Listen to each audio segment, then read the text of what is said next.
Hello, I'm Reverend Sam, and this is Power Encounter TV broadcast. I pray for you this day that the fire of God will be ignited upon your head. Yeah. In Acts chapter 2, the Bible says that there came upon them a cloven like tongue, fire like a cloven tongue upon their head. Yes, I command that in the name of Jesus.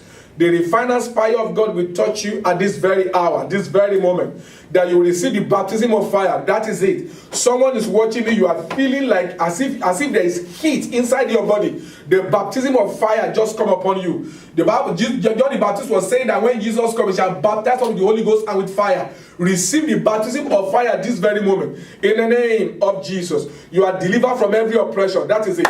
You are delivered from every oppression. You are delivered from every oppression. You are set free from every captivity. In Jesus' mighty name.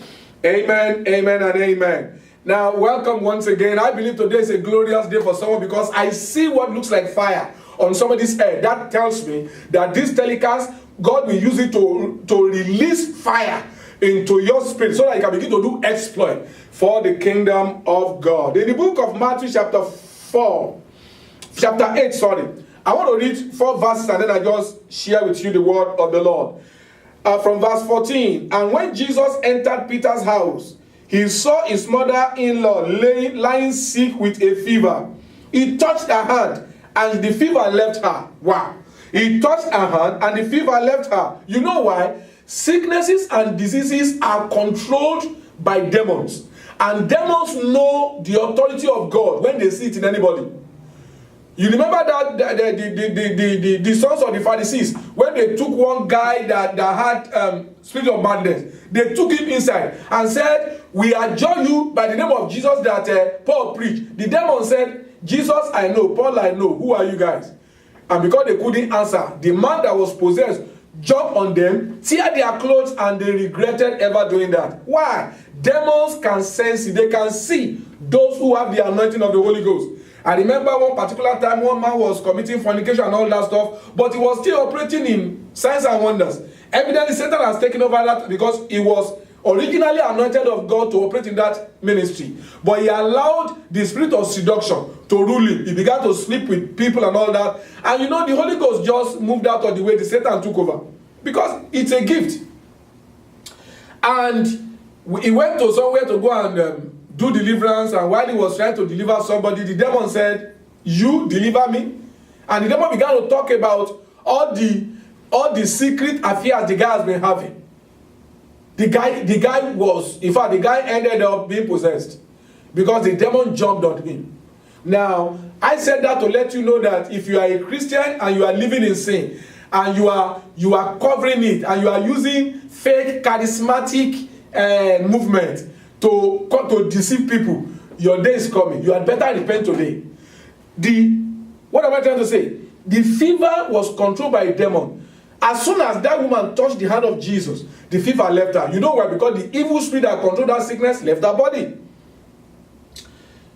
Verse 15, and he touched her hand and the fever left her, and she rose and began to serve him. Verse 16, that evening they brought unto him many who were oppressed by demons, and he cast out the spirits with a word. What we need to cast out spirits is just the word of God. He cast out the spirits with a word, and he healed all who were sick. And why did he do that? This was to fulfill what was spoken by prophet Isaiah. He took our sicknesses and bore our diseases. Now look at me.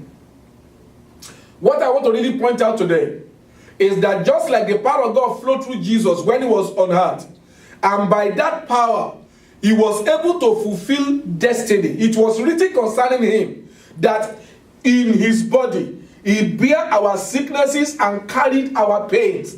And that's why when he was among men, he was setting them free from the power of darkness. He was healing them of their sicknesses. He was casting out demons so that the scriptures can be fulfilled concerning him. Now the question I want to ask you is, what does the scripture say concerning you?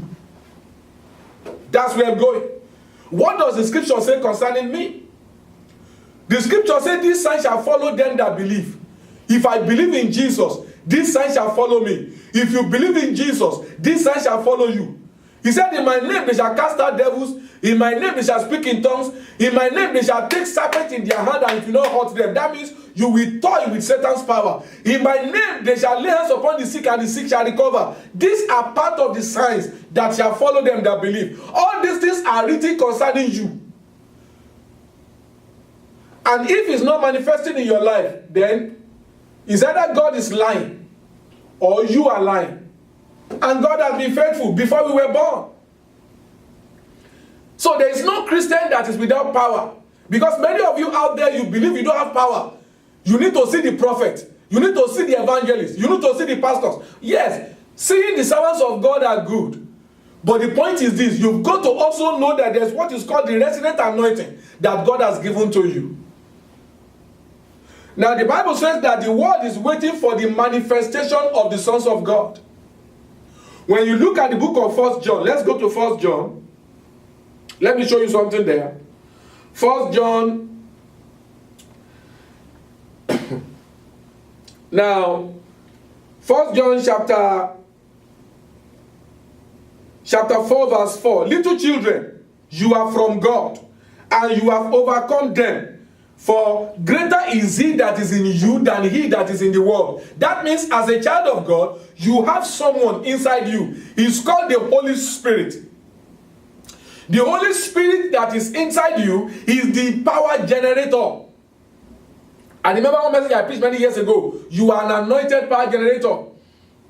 So you need to rise up and accept what the Bible says concerning you. In chapter 5 of that same 1 John, when you also read verse 4, everyone that is born of God is an overcomer. If Satan or demonic spirit has been oppressing you and you have been living a defeated life, listen, that is not the prophecy concerning you. Anyone that is born of God overcome this world. And this is the victory that overcome the world, even our faith. You are an overcomer. That is what is written concerning you. My own ministry, my own anointing is to challenge you to rise up and become whom God says you are. Many of us, all you see is darkness. You see darkness. You see evil spirits in your dreams. But yet the Bible says in the book of Isaiah, he said, arise and shine, for your light has come, and the glory of the Lord is risen upon you. So if the glory of God is risen upon you, why are you not seeing it? It is because, let me tell you, man is a spirit. And the word of God is the food of the spirit. And how much you feed yourself, your spirit, how much you feed your spirit with the word of God will determine how much your spiritual eyes can see. Many of us, we don't want to hear the word of God. All you want to do is to pray. I don't understand why it is like that. And yet, the Bible says, be fast to hear, be slow to speak. Many of us, we are not fast, we are not quick to hear the word of God. Anyone that wants to teach us the word of God, when it is time to teach the word of God, you see people, they'll be sleeping. But when it is time to pray, their eyes will open. Why? They want to talk. But you see, you need to know what to say before you speak. That is the ancient wisdom. And you've got to understand this, my dear people. You will remain in ignorance. You will remain, it will look as if you are powerless, as long as you don't know the truth of God's word. And that's my primary ministry, to show you the truth, to encourage you to stand up. I remember one time, I was in the house many years ago, in my dream in the afternoon. Somebody just came and just whipped me with this enchanted, I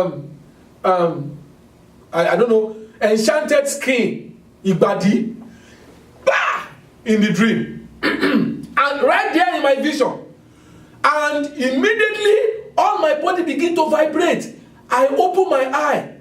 Everybody will sit there, they are eating, they are even making jest of it. They better start to come and join us now, or we'll finish the food. But I could not talk, I could only hear. And I could not move my hand, I could not move my body. And I began to pray in my spirit. And I began to speak from my heart that no weapon fashioned against me shall prosper. That's what the scripture says. And every tongue that rises up against me, judgment, I condemn. The scripture says the Lord will cause the enemy that shall rise up again to be smitten before my face. They will come against me one way, they will flee 7 ways. The Bible said that even if I dig and then it shall not hurt me. I began to quote the scripture from within, and I began to pray from my heart. And within like 3-4 minutes, I was able to speak, and I felt a very strong headache. And I moved my hand can move. I moved my leg can move. If I did not understand the word of God, it's possible that is the day I will have died. And many of you are out there, you are having a lot of satanic affliction, and you don't know what to do because you don't open your heart to receive the word of God. And that's why I want you to embrace your prophecy. I want to begin to read the word of God by yourself and ask yourself, what are these things that God wants me to know? And that's why there's a program that we're going to do. We're going to bring the announcement very soon. I want to teach all believers about the authority of the believer, so that we all can begin to operate in that realm of anointing that God has given to all of us. But I pray for you today that in the name of Jesus, the hand of God will come upon you. Yeah, that yoke, I see chain binding people. I break that chain in the name of Jesus. I use the authority of the Jesus Christ to break that chain. I set you loose. Yes, right now. There's someone that the affliction you have, that chain is from your family back in Africa, but you are set loose right now in the name of Jesus. But there's this warning. Don't say anything to them. They know your problem before now.